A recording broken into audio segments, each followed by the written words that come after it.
আসসালামু আলাইকুম আরহামতুল্লাহি ওবারকাতু। আলহামদুলিল্লাহ।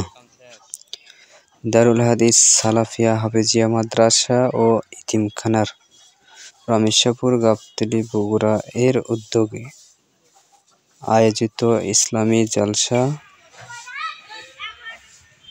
15ই নভেম্বর 2025 রোজ শনিবার। প্যান্ডেলের কাজ চলতেছে, আগামীকাল সবাই আসবেন ইনশাল্লাহ।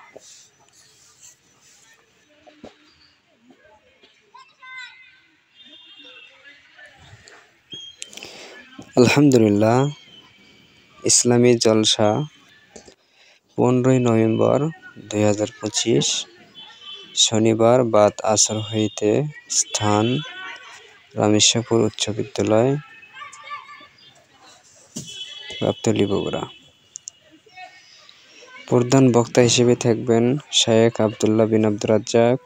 দ্বিতীয় বক্তা হিসেবে থাকবেন শায়েখ মাহবুবুর রহমান মাদানী। তৃতীয় বক্তা হিসেবে থাকবেন মোহাম্মদ ইউনুস আলী সিদ্দিকী।